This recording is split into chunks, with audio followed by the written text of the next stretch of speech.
ಅಲ್ಲಿ ಬಹಳ ಕಮ್ಮಿ ಆಗಿದೆ. ಹೆಚ್ಚು ಕಮ್ಮಿ ಒಂದು 42% ಮೈನಸ್ ಇದೆ, 42%. ಈಗ ಇದ್ರ ಮಧ್ಯೆ ನೀವು ರೈತರು ಏನು ಮಾಡ್ಲಿಕ್ಕೆ ಆಗ್ತದೆ? ರೈತರನ್ನ ಉಳಿಸುವಂತ ಕೆಲಸ ಆಗಬೇಕು ಅಂದ್ರೆ ಸರ್ಕಾರಗಳು ಸಾಲ ತಗೊಂಡಿರ್ತಕ್ಕಂಥ ರೈತರುಗಳಿಗೆ ಒಂದು ಕೊನೆಗೆ ಅವರ ಆಸ್ತಿಗಳು ಜಪ್ತಿ ಆಗಬಾರ್ದಲ್ಲ, ಬ್ಯಾಂಕ್ ಅವ್ರು ಬಂದು ಅವ್ರ ಆಸ್ತಿಗಳು ಜಪ್ತಿ ಮಾಡ್ಕೊಂಡು ಹೋಗ್ಬಾರ್ದು.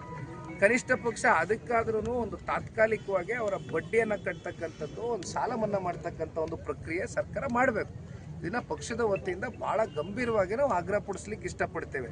ಇದು ತಾತ್ಕಾಲಿಕವಾಗಾದ್ರೂ ಉಸಿರಾಡ್ಕೊಳ್ತಾರೆ ರೈತರು. ಆಮೇಲೆ ಮುಂದಿನ ದಿನಗಳಲ್ಲಿ ಇವತ್ತು ನೋಡಿ UKP3 ಪ್ರಾಜೆಕ್ಟ್ 17,000 ಕೋಟಿ ಇದ್ದಂಥದ್ದು ಪ್ರಾರಂಭಿಕ ಹಂತದಲ್ಲಿ ಇವತ್ತು 1 ಲಕ್ಷ ಕೋಟಿಗೆ ಹೋಗಿದೆ.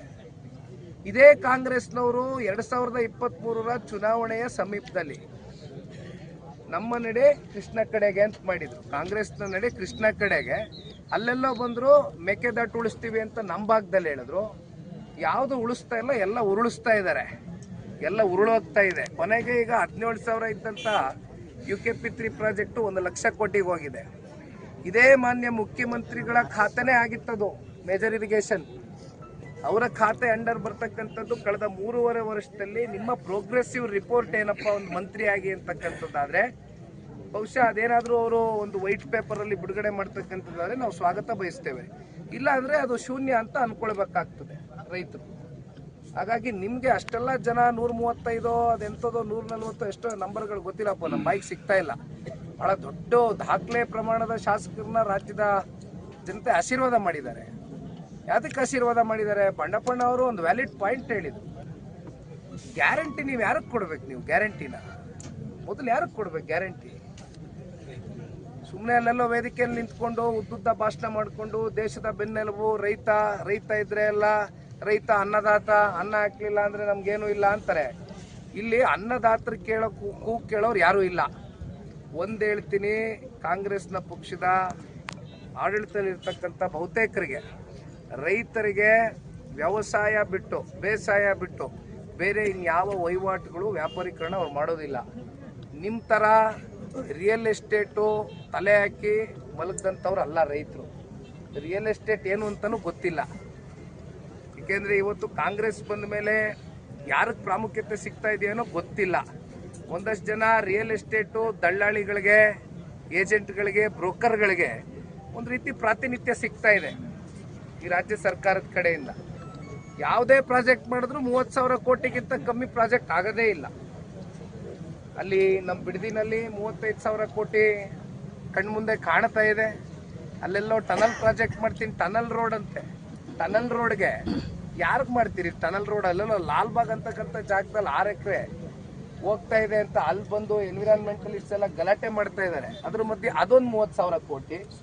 ಇನ್ನ ಅಲ್ಲಿ ಯಾವ್ದೋ ಕಸ ಓಡಿಸ್ತೀರಿ, ಕಸ ಕ್ಲೀನ್ ಮಾಡ್ತೀನಿ ಬೆಂಗಳೂರಲ್ಲಿ ಅಂತ ಅದೊಂದು 30,000 ಕೋಟಿ. 30 ವರ್ಷಕ್ಕೆ ಲೀಸು ಅಲ್ಲ, 30 ವರ್ಷಕ್ಕೆ ಲೀಸ್ ಕೊಟ್ಟಿರ್ತಕ್ಕಂಥ ಇತಿಹಾಸ ಎಂದೂ ಇಲ್ಲ ಯಾರಿಗೂ. ಈ ತರ ಸರ್ಕಾರ ನೀವು, ಯಾಕೆಂದ್ರೆ 4.5 ಲಕ್ಷ ಕೋಟಿ ದೊಡ್ಡ ಪ್ರಮಾಣದ ದೊಡ್ಡ ಗಾತ್ರದ ಬಡ್ಜೆಟ್. ಬಾಬಣ್ಣ ಅವ್ರು ಇಲ್ಲಿ ಕೂತಿದ್ದಾರೆ, ನಮ್ಮ ಶಾಸಕಾಂಗ ಪಕ್ಷದ ನಾಯಕರು. ನೀವು ಮನಸ್ಸು ಮಾಡಿದ್ರೆ ಇವತ್ತು ನೀರಾವರಿ ಯೋಜನೆಗಳನ್ನ ನೀವು ಸಂಪೂರ್ಣಗೊಳಿಸಬೇಕು. ಇರಿಗೇಷನ್ ಫೆಸಿಲಿಟೀಸ್ನ ಜನಕ್ಕೇನು ಸ್ಥಗಿತ ಆಗಿದೆ ಅದನ್ನ ಸಂಪೂರ್ಣವಾಗಿ ಮುಕ್ತ ಮಾಡಬೇಕು ಅಂತಕ್ಕಂಥದ್ದಾದ್ರೆ 5 ವರ್ಷಗಳ ಕಾಲ ನಾನು ಹೇಳ್ತಾ ಇರೋದು. 5 ವರ್ಷ, 3.5 ವರ್ಷ ಕಳೆದೋಯ್ತು. ಇನ್ನೇನು ನಿಮ್ಗೆ ಉಳಿದಿರೋದು ಒಂದು 18 ತಿಂಗಳು, 20 ತಿಂಗಳು ಬೆರಳೆಣಿಕೆಯಷ್ಟು ನೀವು ಸಮಯ ಲೆಕ್ಕ ಮಾಡ್ಕೊಂಡು ಕೂತ್ಕೋಬೇಕಷ್ಟೆ. ಒಂದು ಅಲ್ಲೆಲ್ಲೋ ಈ ಡೆಲ್ಲಿಗೆ ಗೋಣಿ ಚೀಲದಲ್ಲಿ ತುಂಬಿಸಿ ಕಳಿಸೋ ಒಂದು ಸ್ಕೀಮ್ಗಳನ್ನ ಬಿಟ್ಟು ಇರಲಿ, ಅದೇನೋ ಮಾಡ್ಕೊಳ್ಳಿ, ಅದು ನಮಗೆ ಗೊತ್ತಿಲ್ಲ. ಅದನ್ನ ಬಿಟ್ಟು ಸ್ವಲ್ಪ ರೈತರ ಕಡೆ ಚಿಂತನೆ ಮಾಡಿ.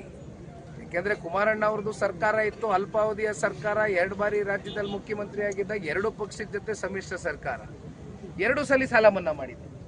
ಬಹುಶಃ ಇದು ನಾವು ಸುಮ್ಮನೆ ಏನೋ ಹೇಳ್ಕೋಬೇಕು ಅಂತಕ್ಕಂಥ ವಿಚಾರ ಅಲ್ಲ, ಇರ್ತಕ್ಕಂಥ ನೈಜ ಸ್ಥಿತಿಗತಿಗಳಿದು, ವಾಸ್ತವ ಸ್ಥಿತಿ ಇದು.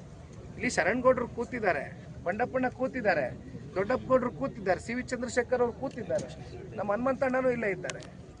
ಯಾವತ್ತೂ ಕೂಡ ಜನತಾದಳ ಪಕ್ಷ ಆಗಲಿ, ಕುಮಾರಣ್ಣ ಅವರಾಗಲಿ, ನೀವು ಯಾವ ಜಾತಿ ಧರ್ಮ ಅಂತಕ್ಕಂಥದ್ದನ್ನ ಪ್ರಶ್ನೆ ಮಾಡಲಿಲ್ಲ.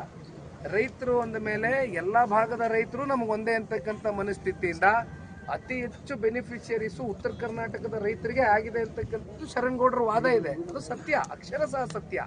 ನಮ್ಮ ಹತ್ರ ರಿಪೋರ್ಟ್ ಇದೆ, ಯಾರ್ಯಾರಿಗೆ ಎಷ್ಟೆಷ್ಟು ಸಾಲ ಮನ್ನಾ ಆಗಿದೆ ವಾಣಿಜ್ಯ ಬ್ಯಾಂಕ್ಗಳಲ್ಲಿ, ಸಹಕಾರಿ ಸಂಘದ ಬ್ಯಾಂಕ್ಗಳಲ್ಲಿ ಅಂತಕ್ಕಂಥದ್ದು. ಬಹುಶಃ ಅಂಥ ಪರಿಸ್ಥಿತಿಯಲ್ಲಿ 14 ತಿಂಗಳಲ್ಲಿ ಇದೇ ಕಾಂಗ್ರೆಸ್ನ ಸರ್ಕಾರದ ಒತ್ತಡದ ಮಧ್ಯೆ ಕುಮಾರಣ್ಣ ಅವರು ಕೊಟ್ಟಂತ ಮಿಕ್ಕಂತ ಏನು ಡೆವಲಪ್ಮೆಂಟ್ ವರ್ಕ್ಸ್ಗೂ ಕೂಡ ಎಲ್ಲೂ ಕೂಡ ಕಮ್ಮಿ ಮಾಡಲಿಲ್ಲ, ಇದನ್ನು ಕೂಡ ಪೂರೈಸಿದ್ರು. ಹೀಗಿದ್ದಾಗ ಮನಸ್ಸು ಮಾಡಿದ್ರೆ ಯಾಕೆ ರಾಜ್ಯ ಸರ್ಕಾರ ಇವತ್ತು ಇರಿಗೇಷನ್ ಪ್ರಾಬ್ಲಮ್ಸ್ನ ಯಾಕೆ ಸಾಲ್ವ್ ಮಾಡೋಕ್ಕಾಗೋದಿಲ್ಲ? ಯಾಕೆ ಈ ನೀರಾವರಿ ಕೊರತೆಗಳು ಇಷ್ಟು ವರ್ಷದಿಂದ ಏನು ಪಾಪಪ್ ಆಗಿದೆಯಲ್ಲ, ಇದನ್ನ ಯಾಕೆ ಹಂತಂತವಾಗಿ ಸಂಪೂರ್ಣ ಬಹುಮತದ ಸರ್ಕಾರ ಮಾಡ್ಲಿಕ್ಕೆ ಆಗೋದಿಲ್ಲ ಅಂತಕ್ಕಂಥ ಪ್ರಶ್ನೆ ಉತ್ತರ ಕೊಡಬೇಕು ಇವತ್ತು ಕಾಂಗ್ರೆಸ್ನವರು. ಆಮೇಲೆ ಈಗ ನಮ್ಮ ಕೈಯಲ್ಲಿಲ್ಲ, ಮಳೆ ಒಂದ್ಸಲಿ ಅತಿವೃಷ್ಟಿ ಆಗ್ಬೋದು, ಒಂದ್ಸಲಿ ಬರದೇ ಹೋಗ್ಬೋದು. ಇದು ರೈತರ ಕೈಲೂ ಇಲ್ಲ, ನಮ್ಮ ಕೈಲೂ ಇಲ್ಲ, ನಾವೇನು ಮಳೆ ಬರ್ಸಕ್ಕಾಗಲ್ಲ. ಆದರೆ ಒಂದು ಇದ್ರ ಮಧ್ಯೆ ಮಳೆಯ ಮೇಲೆ 75% ಈ ಭಾಗದ ರೈತರು ನಂಬಿಕೆ ಇಟ್ಕೊಂಡು ಏನು ಬದುಕನ್ನು ಕಟ್ಕೊಂಡಿದ್ದಾರೆ. ಅಂಥವ್ರಿಗೆ ನೀವು ಇರಿಗೇಷನ್ನ ನೀವು ಸಾಲ್ವ್ ಮಾಡಿಕೊಟ್ರೆ, ಇರಿಗೇಷನ್ ಫೆಸಿಲಿಟೀಸ್ ಕೊಟ್ಟಂಥ ಸಂದರ್ಭದಲ್ಲಿ ಯಾಕೋ ಬದುಕ್ತಾರೆ. ಮತ್ತು ನೀವೇನು ಸಾಲನು ತೀರ್ಸೋ ಅವಶ್ಯಕತೆ ಇಲ್ಲ, ಗೌರವಯುತವಾಗಿ ಬದುಕ್ತಾರೆ ರೈತರು.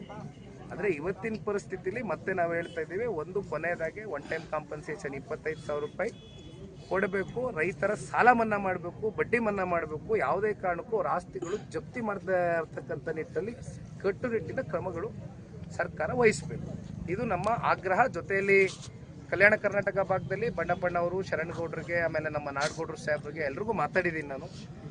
ಎಲ್ಲ ಜಿಲ್ಲೆಗಳಿಗೂ ಒಂದು ಭೇಟಿಯನ್ನು ಕೊಡ್ತಕ್ಕಂಥದ್ದು ಮಾಡ್ತೇವೆ. ಇದರ ಜೊತೆಯಲ್ಲಿ ಶಾಸಕಾಂಗ ಪಕ್ಷದ ನಾಯಕರು ನಮ್ಮ ಜೊತೆಲಿದ್ದಾರೆ. ಇವತ್ತು ಅವರು ಒಂದು ವರದಿಯನ್ನು ತಯಾರು ಮಾಡಿ ಮಾನ್ಯ ಕುಮಾರಣ್ಣ ಅವರ ಕೈಗೂ ಆ ವರದಿಯನ್ನು ಸಬ್ಮಿಟ್ ಮಾಡಿ, ತದನಂತರ ರಾಜ್ಯಪಾಲರಿಗೂ ಕೂಡ ಅದನ್ನು ಮನವರಿಕೆಯನ್ನು ಮಾಡಿಕೊಟ್ಟು ಇಲ್ಲಿ ಏನಾಗಿದೆ, ಇಲ್ಲ ಸ್ಥಿತಿಗತಿಗಳ ಬಗ್ಗೆ ಏನು ಸಮಸ್ಯೆ ಇದೆ ಅನ್ನೋದನ್ನು, ವಾಸ್ತವ ಸ್ಥಿತಿಯನ್ನು ಅವ್ರಿಗೂ ಕೂಡ ಅರ್ಥಿಸಿ ಅಲ್ಲಿಂದ ರಾಜ್ಯ ಸರ್ಕಾರಕ್ಕೆ ಅಧಿವೇಶನ ಬಹುಶಃ ಮುಂದಿನ ತಿಂಗಳು 6ನೇ ತಾರೀಕು ಪ್ರಾರಂಭ ಆಗ್ತಾ ಇದೆ ಅಂತ ಕೇಳಿದೆ.